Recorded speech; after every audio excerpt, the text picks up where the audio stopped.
If you're over 65 and making this one exercise mistake, you could be damaging your joints, increasing your fall risk by over 50%, and actually making yourself weaker instead of stronger.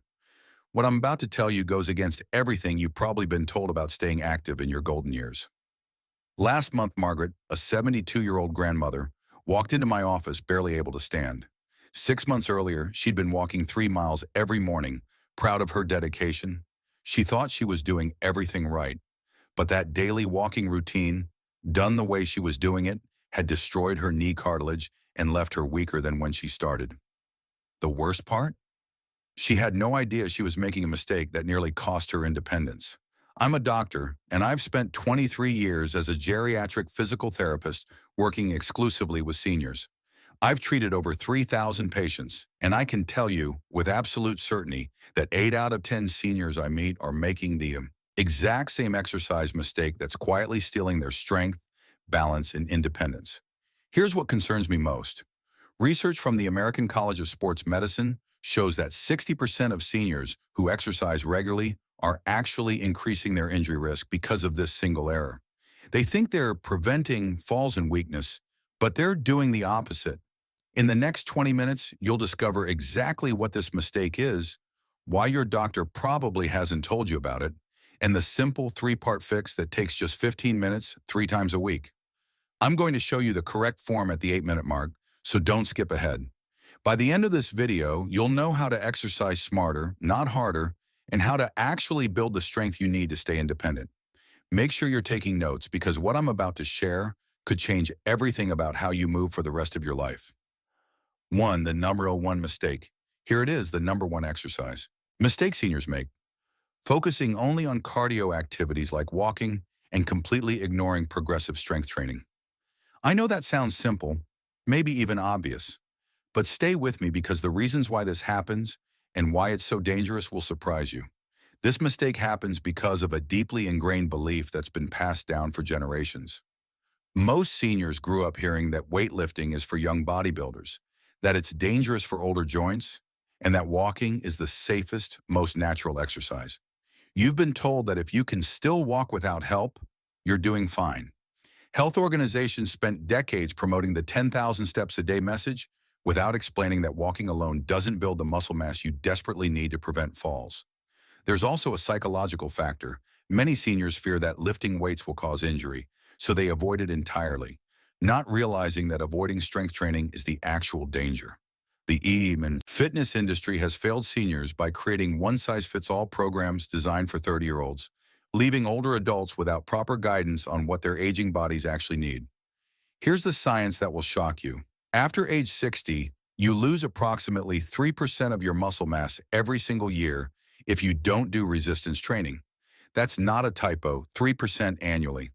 Walking, swimming, and cycling do absolutely nothing to prevent this muscle loss.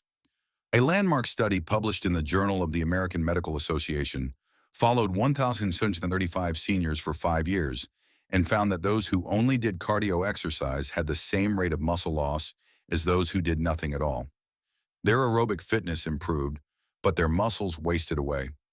Meanwhile, seniors who did strength training just twice a week maintained their muscle mass and in many cases actually got stronger. The researchers found that strength training reduced fall risk by 34% compared to cardio-only exercise. Here's why. When you walk, you're only using about 20% of your muscle capacity. Your body has no reason to maintain muscles you're not challenging. It's simple biology, use it or lose it. Without progressive resistance, your legs get weaker, your balance deteriorates, and activities like climbing stairs or getting out of a chair become increasingly difficult.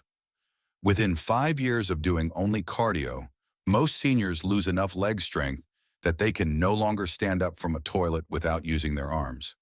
That's the brutal truth about what happens when you ignore strength training. 2. Real-life consequences. Let me tell you about Robert, a 68-year-old retired engineer who prided himself on his daily routine. Every morning at 6 a.m., he'd walk 4 miles through his neighborhood. He ate well, maintained a healthy weight, and hadn't missed a walk in 3 years. Then one afternoon, carrying groceries from his car, his legs simply gave out. He fell, broke his hip, and spent 8 weeks in rehabilitation. When we finally evaluated him, his leg strength was so poor he couldn't stand from a chair without pushing up with his arms. His cardiovascular system was excellent. His heart and lungs were strong. But his quadriceps muscles had atrophied so severely that they couldn't support his body weight under even minor stress. The grocery bags hadn't been heavy, maybe 15 pounds total, but his muscles had quietly weakened over those 3 years of walking-only exercise, and he never noticed until catastrophe struck. Robert's recovery took 7 months, and he'll tell you himself that avoiding strength training was the biggest regret of his retirement. Now let me tell you about Dorothy, who took a different path. At 71, Dorothy came to me with the same profile, a dedicated walker, no strength training, starting to notice difficulty with stairs. But Dorothy caught it early. We started her on a simple resistance program using just her body weight and light resistance bands. She did 3 20-minute sessions per week, focusing on squats, lunges, and leg presses. Within 6 weeks, she could feel the difference. At 3 months, she was carrying her groceries without worry, playing on the floor with her grandchildren, and taking hiking trips she'd avoided for years. Today, at 74, Dorothy is stronger than she was at 65. She still walks daily, but now she combines it with strength work, and that combination has transformed her quality of life. These two stories illustrate the fork in the road every senior faces. Maybe you're someone who walks religiously, but can't remember the last time you challenged your muscles with resistance. Or perhaps you've noticed that standing up from low chairs is harder than it used to be, but you're pushing through thinking it's just age. Or you might be avoiding strength training because you're afraid of injury, not realizing that weakness itself is the greatest injury risk you face. 3. Why traditional advice doesn't work. Here's what nobody tells you. The exercise advice you see in magazines, on fitness websites, and even from some doctors is designed for people in their 30s and 40s. What works for a 35-year-old body fails spectacularly for a 65-year-old body, and the differences are rooted in pure biology. At 30, your muscle protein synthesis, the process by which your body builds new muscle, responds strongly to almost any activity. You can maintain muscle just by staying generally active. But after 60, your protein synthesis rate drops by approximately 40%, meaning your body needs much more targeted stimulus to build and maintain muscle. You also need 48 to 72 hours to fully recover from resistance exercise, compared to 24 hours for younger adults. Your joints have less cartilage cushioning, your tendons are less elastic, and your balance systems don't compensate as quickly. Generic exercise programs ignore all of this, which is why they fail seniors or worse, cause injury. Let me destroy 3 myths right now. Myth number 1, walking is enough exercise for seniors. Wrong. Walking maintains cardiovascular health, but does nothing for muscle strength. The American College of Sports Medicine explicitly states that seniors need resistance training at least twice weekly to prevent muscle loss. Myth number 2, weight training is dangerous for older adults. Actually, research published in the British Journal of Sports Medicine analyzed 60 studies involving over 6,000 seniors and found that progressive resistance training had an injury rate of less than 1%, making it safer than walking, which has a higher fall-related injury rate. Myth number 3, you should feel pain to know you're working hard. Absolutely false. Pain signals damage, not progress. You should feel muscle fatigue and mild discomfort, but never sharp pain. What does the medical research actually show? A comprehensive review in JAMA found that seniors who performed resistance training twice weekly had 43% fewer falls, 40% less, severe arthritis pain, and maintained independence 2.5 years longer than those who only did aerobic exercise. The National Institute on Aging's Life Study followed 1,635 sedentary seniors and proved that structured strength and balance training reduced mobility disability by 18%. The evidence is overwhelming. Resistance training, not cardio alone, is what keeps seniors independent. 4. How to fix this mistake. Fixing this mistake requires 3 essential components working together: proper assessment before you start, the correct exercise approach using progressive resistance, and a realistic recovery and consistency plan. All 3 parts are non-negotiable because missing even one undermines the entire system. The good news? This isn't complicated, doesn't require expensive equipment, and you'll notice improvements within 2 to 3 weeks. Most of my patients see measurable strength gains within 6 weeks, which is faster than they expected. Before you do a single exercise, you need to know your starting point. Stand next to a chair and time how long you can balance on one foot without holding on. If you can't reach 10 seconds, your fall risk is significantly elevated and you need to start with seated exercises.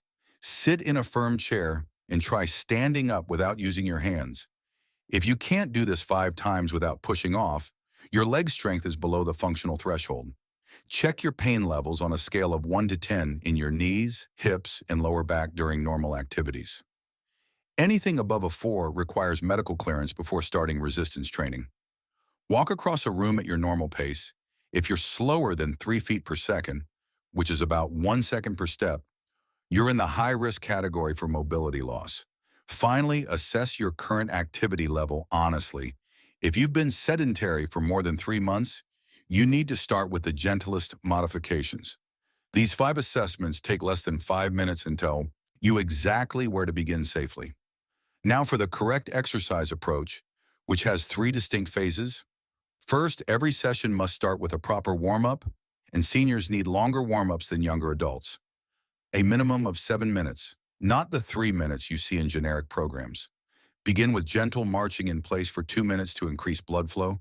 Then do arm circles forward and backward for 1 minute to mobilize your shoulder joints.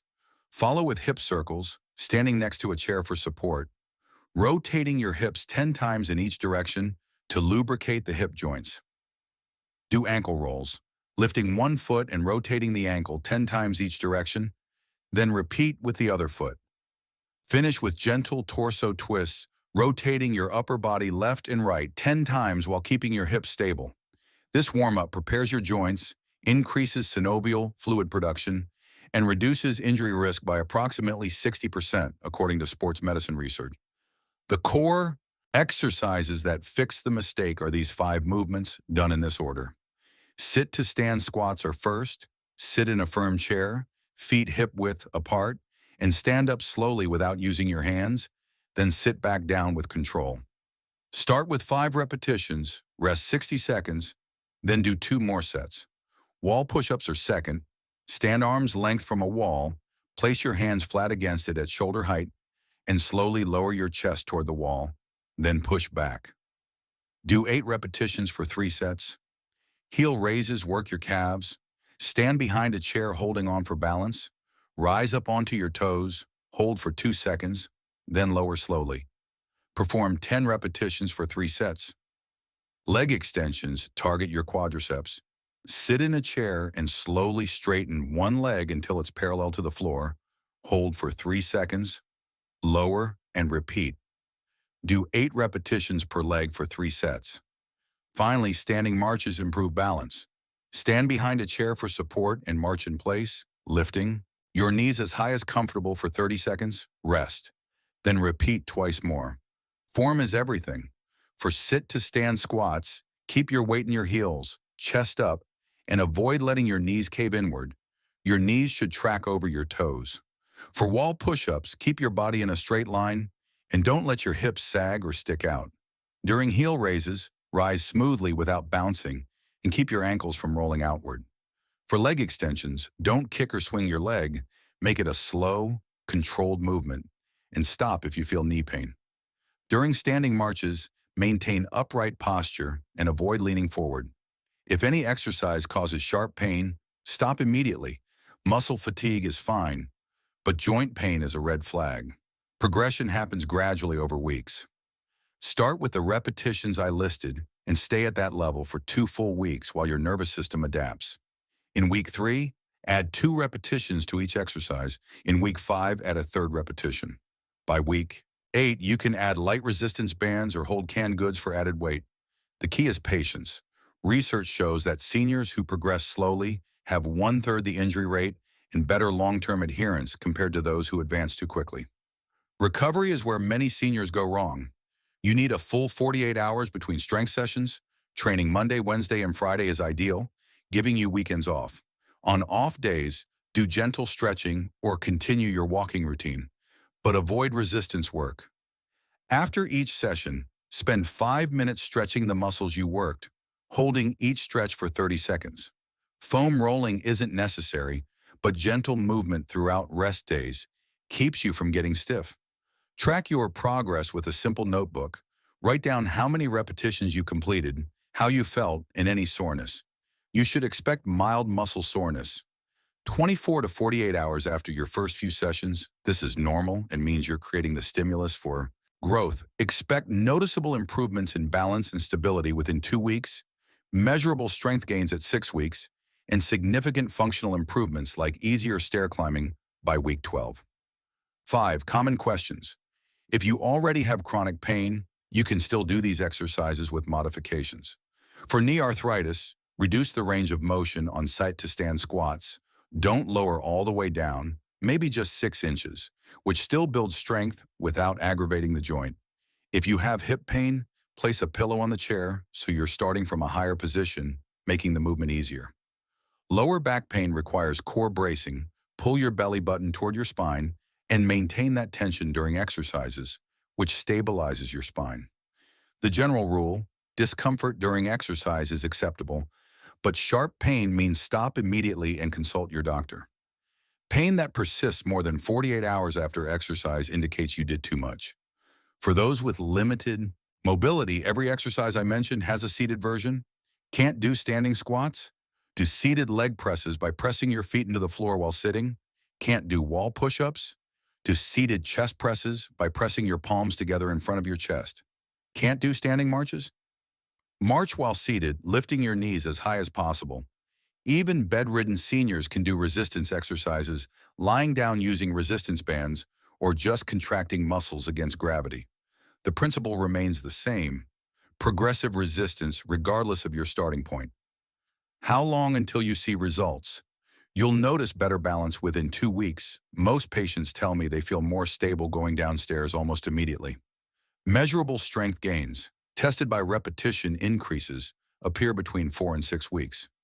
Functional improvements that change your daily life, like carrying groceries without fatigue or playing with grandchildren on the floor, typically emerge at the 3-month mark. Keep a simple log and you'll see progress every 2 weeks. If you're already very active, doing regular walks or swimming, you still need this. Active seniors often have excellent cardiovascular fitness, but poor strength-to-weight ratios. Add these exercises twice weekly, even if you're doing other activities. For advanced modifications, increase resistance by holding dumbbells, use thicker resistance bands, or progress to single-leg variations of exercises. Even fit seniors benefit from checking their form. I've seen marathon-running 70-year-olds who couldn't properly perform a bodyweight squat with good form, which explained their recurring injuries. 6. Warning signs and when to stop. There are 8 red flags that mean stop exercising immediately and call your doctor. Sharp, stabbing pain in any joint. This isn't muscle fatigue, it's potential tissue damage. Dizziness or lightheadedness that doesn't resolve within 30 seconds of stopping. This could indicate blood pressure. Problems or heart issues. Chest pain, pressure, or tightness, especially if it radiates to your arm or jaw. This requires immediate medical attention. Call 911. Unusual shortness of breath beyond normal exertion, where you can't speak a full sentence. This could signal heart or lung problems. Severe joint pain that gets worse with each repetition rather than staying constant. You're aggravating an underlying condition. Complete loss of balance or coordination that feels different from normal fatigue. This could indicate neurological issues. Swelling in joints that doesn't decrease within 4 hours of finishing exercise and applying ice. Inflammation beyond normal. Numbness or tingling in your extremities that persists after exercise. Potential nerve compression or circulation problems. If you experience any of these, stop immediately and consult your healthcare provider before resuming. You need medical clearance before starting this program if you have uncontrolled heart disease, have had a heart attack within the past 3 months, have severe osteoporosis diagnosed by bone density scan, have uncontrolled diabetes with frequent blood sugar swings, have uncontrolled high blood pressure above 180/100, are currently receiving physical therapy for another condition, have had a fall within the past month, or have any chronic condition your doctor hasn't cleared for exercise. This video provides education, not medical advice. Your doctor knows your specific situation and must approve any new exercise program. That said, for the vast majority of seniors, these exercises are safer than remaining weak, and your doctor will likely encourage you to start. 7. Time to act. Right now, I want you to try the 1-foot balance test I mentioned earlier. Stand next to your chair for safety, lift 1 foot off the ground, and time yourself. Can you make it to 10 seconds? This single test predicts your fall risk and tells you if you need this program. Try it now, I'll wait. How did you do? Comment below with your time and tell me whether you're making the exercise mistake we discussed today. Share this video with any senior in your life who's only doing cardio without strength training. You might save them from a devastating fall. Subscribe to this channel for more senior health tips that actually work, backed by medical research, not fitness trends. Click the notification bell so you never miss a video. If this information helped you understand why your current routine isn't enough, hit that like button. And check out my other video on preventing falls through balance training, which complements everything we covered today perfectly. 8. Final motivation. Let's recap what you've learned. The number one exercise mistake seniors make is focusing only on cardio activities like walking while completely ignoring progressive strength training, which causes 3% annual muscle loss after age 60 and increases fall risk by over 50%. The 3-part fix is this. First, properly assess your starting point with balance, to sit to stand, and mobility tests. Second, perform the 5 core exercises I demonstrated: sit to stand squats, wall push-ups, heel raises, leg extensions, and standing marches, 3 times per week with perfect form and gradual progression. Third, allow 48 hours recovery between sessions, stretch after workouts, and track your progress. Remember this: proper form beats heavy weight, gradual progression beats aggressive advancement, and consistency beats intensity. You don't need a gym membership, expensive equipment, or hours of time. Just 15 minutes, 3 days a week, with movements you can do at home using a chair and wall. You have the power to maintain your independence well into your 80s and beyond.